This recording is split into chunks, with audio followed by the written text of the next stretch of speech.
Hello hello hello hello అందరికీ నమస్కారం. ఎలా ఉన్నారు? బ్రహ్మాండంగా ఉన్నారు. ఇదిగో చాలా మంది అర్థమవుతుందా, చాలా మంది మన కేకే న్యూస్ ని సబ్స్క్రైబింగ్ చేసుకోకుండా చూసేస్తున్నారట. మన యూట్యూబ్ బాబాయ్ నిన్నే ఉత్తరం రాశాడు. మరి మీరు ఎవరైతే మన రావు గారి రచ్చబండి చూస్తున్నారో వాళ్ళు మన కేకే న్యూస్ ని సబ్స్క్రైబ్ చేసుకుంటే ఇలాంటి మంచి మంచి వీడియోలు ఎన్నో వచ్చేస్తాయి కదా. మీరు ఎవరైతే చూస్తున్నారో వాళ్ళు నన్ను ఈ కేకే న్యూస్ కి సబ్స్క్రిప్షన్ ఇచ్చి ఎంకరేజ్మెంట్ చెయ్యండి. మరి ఈ రోజు రావు గారి రచ్చబండలోకి వచ్చిన సెలబ్రిటీ ఎవరో చూద్దాం అన్నట్టు చెప్పడం మర్చిపోయాను. వీడియోకి లైక్ ఇవ్వడం మర్చిపోవద్దు. ఎవరు బాబు? ఓహో, గుడ్డు పొదగక ముందే మురిగిపోయిందనే బాధ పాపం మాజీ మంత్రి గుడ్డు అమర్నాథం రోజు తొలిచేస్తుందట ఆ బాధ. అయినా సరే కన్నీళ్ళు మనుషులకు కాకపోతే కోళ్లకు వస్తాయా అంటూ కళ్ళు తుడుచుకుని ప్రెస్ మీట్లు పెడుతున్నాడు. ఇదిగో మరిగిన ఆమ్లెట్ అమరం. ఏంది ఎట్టా వచ్చావు? రాష్ట్ర ప్రజల్ని ఏమార్చేటువంటి ప్రయత్నం నిన్నటి నుంచి జరుగుతున్నటువంటి సందర్భాలు మనం చూస్తూ ఉన్నాం. స్థానిక శాసనసభ్యులు చాలామంది వారి కార్యకర్తల్ని, అలాగే చాలామంది మీడియా సహచరులని అందరినీ కూడా వారిని అందరినీ కూడా లోపలికి తీసుకొని వెళ్ళి చేసినటువంటి ప్రచారం, తర్వాత జరిగినటువంటి దుష్ప్రచారం, ఇవన్నీ కూడా ఒక్కసారి ప్రజల్ని ఆలోచన చేయమని చెప్పి కోరుతా ఉన్నాం. ఋషికొండ మీద గడిచినటువంటి 3-4 సంవత్సరాలుగా ఏ రకంగా దుష్ప్రచారం చేస్తూ ఉన్నారో, దాని మీద ఎన్ని రకాలుగా అడ్డంకులు సృష్టించాలనేటువంటి కార్యక్రమాలు చేశారు అనేటువంటిది మనం అనేక సందర్భాలు చూసాం. ఇదిగో అమరో, నిజంగా అది రీసార్ట్సే అయితే మీడియాను ఎందుకు అనుమతించలేదో చెబుతావా? అయినా పర్యాటక భవనాలకు 500 కోట్లు ఖర్చు ఎందుకో చెప్పగలవా? సరే, కాసేపు నీ మాటే నిజం అనుకుందాం. నిజంగా టూరిజం భవనాల కోసమే అయితే మరి 3 ప్యాలెస్లు, పెద్ద పెద్ద బెడ్రూములు, గ్రానైట్లు, లావిష్ బాత్రూములు ఎందుకో చెప్పగలవా? 4-5 నెలల క్రితం వాటిని ముహూర్తానికి సంబంధించి మంచి రోజు అని చెప్పి వాటిని ప్రారంభించేటువంటి కార్యక్రమాన్ని కూడా ఆ రోజు మేము చేయడం జరిగింది. అయితే ఇప్పుడు చేస్తున్నటువంటి దుష్ప్రచారం అంతా కూడా అదేవో సొంత భవనాల్లాగా, ఈరోజు ప్రభుత్వం వారు ఉన్నారు, ప్రభుత్వంలో వారు ఉన్నటువంటి సందర్భాలు, ప్రభుత్వం దాన్ని ఏ రకంగా ఉపయోగించుకోవాలనేటువంటిది చూడడం మానేసి, రేపు రానటువంటి కాలంలో రాష్ట్రపతితో లేకపోతే గవర్నర్ గారో లేకపోతే ఇతర పెద్దలో వచ్చినప్పుడు దాన్ని ఏ రకంగా ఉపయోగించుకోవాలి అనేటువంటిది చూడడం మానేసి, దాన్ని ఇంకా జగన్మోహన్ రెడ్డి గారు ఇల్లులాగే చిత్రీకరించేటువంటి ప్రయత్నం చేయడం అనేటువంటిది సమంజసం కాదు. మంచి రోజు అని ప్రారంభించారు. సరే, ఇదిగో ఉపయోగం ఏంటి అంట? ఓడిపోయారు కదా, సొంత భవనాల్లాగా కాకపోతే అంత ఖర్చు పెట్టి ఎందుకు కట్టారు? ముందు అది చెప్పు. జగన్ రెడ్డి ఇల్లులాగా ఇంకా చూడొద్దు అంటున్నావు అంటే ఎక్కడే దొరికిపోయావు నువ్వు. అంటే ఇల్లు అనుకునే కట్టించారా? మీరు ఓడిపోయారు కాబట్టి ఇప్పుడు రాష్ట్రపతి భవనం గవర్నర్ల విడుదల కోసం అంటూ వాడాలి అని నువ్వు చెప్పడం ఉంది చూడు. కరెక్ట్గా మా ఊరి కాంతం చెప్పినట్లే చెప్తా ఉన్నావు. అది అంతే, పెద్ద మనిషి ఫంక్షన్కి అంత ఖర్చు ఎందుకే అంటే విమానంలో పోయి పెద్దోళ్ళు కిందకు చూస్తే మనం లేనోళ్ళు అనుకోరు అనేది. అయినా నిన్ను మీ జగన్ని రాష్ట్రపతి గవర్నర్లు అడిగారా 100 కోట్లు పేజాదనం ఎట్టేసి మాకు అతిథి గృహాలు కట్టించు అని? మాట్లాడితే మీనింగ్ ఉండాలి కదా.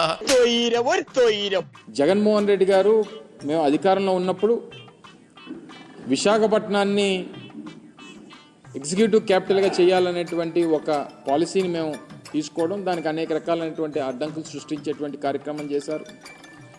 మళ్ళీ అధికారంలోకి వస్తే ఇక్కడి నుంచి పరిపాలన మొదలు పెట్టాలనేటువంటి ఒక నిర్ణయాన్ని ఆ రోజు జగన్మోహన్ రెడ్డి గారు ప్రకటించడం జరిగింది.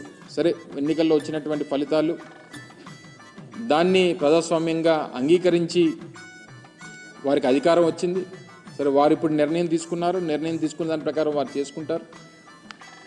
విశాఖపట్నం అనేటువంటిది ఉమ్మడి రాష్ట్రం ఉన్నప్పటి నుండి, హైదరాబాద్ రాజధానిగా ఉమ్మడి రాష్ట్రానికి ఉన్నప్పటి నుంచి 2వ అతిపెద్ద నగరంగా అభివృద్ధి చెందినటువంటి ప్రాంతం విశాఖపట్నం. దానికి సంబంధించి గతంలో మేము ప్రభుత్వంలో ఉన్నప్పుడు ఒక స్టేట్ గెస్ట్ హౌస్ మన భీమిలి రోడ్లో ఒక దగ్గర నిర్మాణం చేయాలని చెప్పి నిర్ణయం తీసుకున్నప్పుడు కూడా దాని మీద కూడా కోర్టులో కేసులు వేసి దాన్ని అడ్డుకునేటువంటి ప్రయత్నం చేశారు.